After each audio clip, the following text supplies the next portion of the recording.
Well, welcome to this video, and I hope you like it. If you do, click the like button, hit subscribe, and share with a friend. At any rate, I'm sure I'm not a blip on this guy's map even, but wanted to respond a little bit to a video made by a Canadian lawyer. Goes by Viva Frei. He's out of Montreal, Canada, but deals extensively with legal things going on in the U.S. And he recently posted a video about what happened here in Pennsylvania when Governor Wolf lost a court case and also lost the motion to kind of stay that action while it was under appeal. And for a little bit of background, and I might even try linking the guy's video below. I generally like his videos, I just don't like his take on this one. He seems to be gloating over the fact that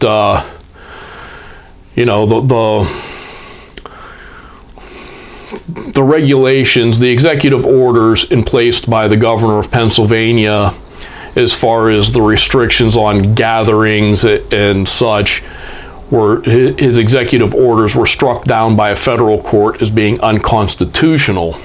Although I think that Mr. Frei here kind of missed the point of his own arguments, because he seems to think that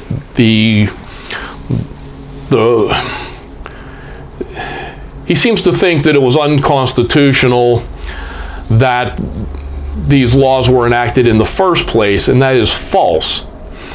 The reason why these executive orders were struck down is because they were arbitrarily applied.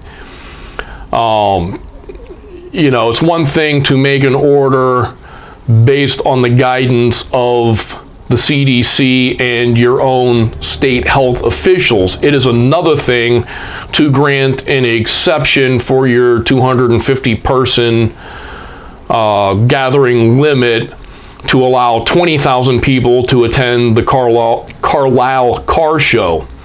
And strangely enough, it just so happens I was scratching my head shortly before that came out on the news, because I just happened to be driving through there that weekend and was like, what the hell's with all these cars? I didn't think anything like that was going on. I thought all these events were canceled. And yeah, sure enough, the car show really did go on and was allowed by the state. And yeah, I think he really screwed up allowing that. They made some sort of a secret deal to allow it, as if something that big was going to stay secret. And I fully understand people being pissed off if they're losing money because their events were canceled, which were much smaller, but obviously a big deal to them. But this other business was allowed to have this event. That is wrong. I generally like Tom Wolf, but I think he really, really screwed up there. A little bit more ambiguous, one of the other things noted was the protests and the fact that Tom Wolf, even though stating that it was dangerous to have large outdoor gatherings, joined in one of these protests marching through, I want to say, York or Philadelphia, one of the cities back east. And even though he's saying that it's a health risk for one of these large events, and it looks like people weren't really social distancing at this event, he participated in it, which kind of shoots a hole in his credibility. And I believe that the original laws were not perfect, but well intended and based on scientific fact, and generally meant for the public good. But like I said, I think he really screwed up with the way he enacted them. Another thing that was pointed out, and it was kind of confusing at the time, was, at first they had this total lockdown and only businesses that were, essential or life-sustaining businesses. You hear it worded more than one way, but that was poorly defined or completely undefined. So you ended up where a place that sold electronics was not considered life-supporting and was closed, but yet Walmart, because they also sold groceries, was open, so people were buying TVs at Walmart, which isn't right. I mean, hindsight being 2020, if they allowed these big box stores to be open, they should have limited their sales to only the essential items, just in light of fairness. Not saying that buying a TV is causing the spread of disease, but if you're going to say you can only go out and get groceries and prescriptions and things like that, you shouldn't have people shopping for TVs and other electronics at Walmart. Or maybe since people were working at home, maybe there would be an exception for computers and office related equipment, but they should have thought that out better. I understand that criticism, but I think that the legal analysis has seemed to have been shooting down the thought of enacting these laws in the first place seems wrong. I mean, we have a long history of enacting laws such as this. We have a long history in this country of quarantines and other such things.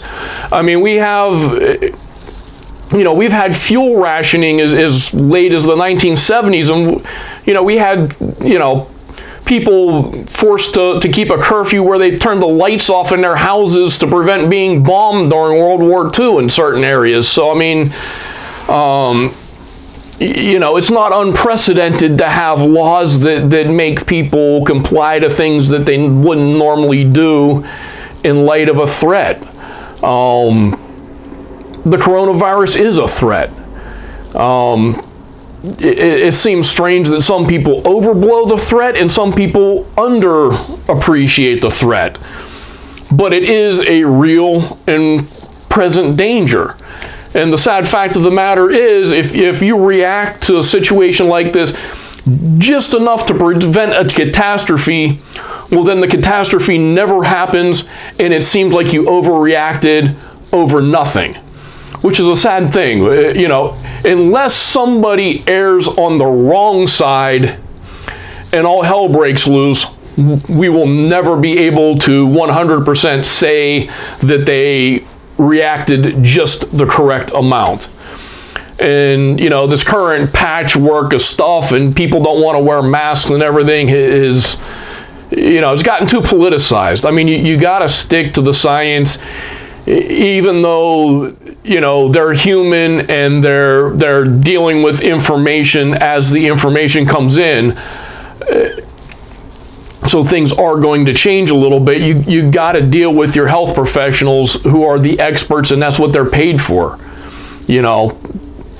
These people went and got PhDs for a reason, and when there's a consensus among them, you ought to listen to that consensus, even though some of the details might change. And I mean, the CDC isn't blamed this with at first saying that the public doesn't really shouldn't be wearing masks because they wanted to,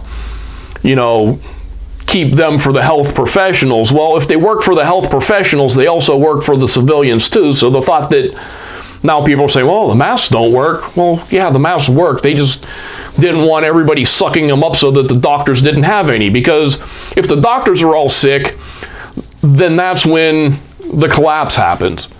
I mean, that's the problem people don't understand. They're saying, oh, it's not that bad. Well, it's not that bad when people are getting sick at a rate where it's not overtaxing the hospitals. When the healthcare workers start getting sick, and or when enough of the population gets sick that the hospitals are overrun, people who normally would have survived without any problem start dying because they're not getting the medical treatment. That's the difference.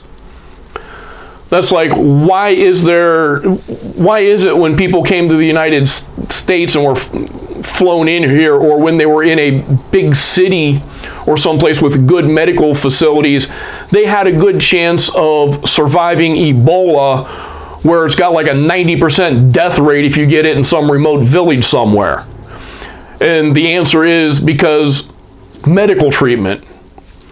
You know, even just the thing of fluids. I mean, back in the day, a lot of people died basically of diarrhea. They just got dehydrated from having the shits. Something that simple. You know, look in the past. They often called it cholera or dysentery and sometimes other names. But it's basically people just got a bad case of diarrhea and they died. On into the 20th century, this was happening. And with medical treatment, yeah, you'll get over it if somebody, you know, gives you intravenous fluids, because, you know, a lot of these people, they get sick enough they can't even keep water down. So you need the IV fluids to survive it. But when the hospital's overwhelmed and nobody's there to give you an IV, you die.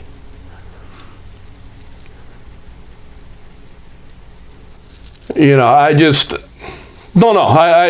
it rubbed me the wrong way when, you know, this little guy from Montreal just seems to be gloating that, you know, Tom Wolfe got lost in court and he lost the injunction on that order to keep things in effect while it was under appeal. And yeah, I mean, it's not a good thing, man.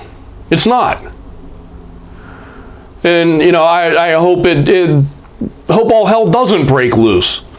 I mean, so far we've been keeping a lid on it. I think if we had a nationwide uniform policy, it would be a lot better. Because it really sucks when, you know, Pennsylvania's on lockdown, and as we're coming out of lockdown, people are coming in from somewhere else, or, you know, going off to Florida or something, and things get ratcheted back down because the cases start going up because people went somewhere else to be stupid.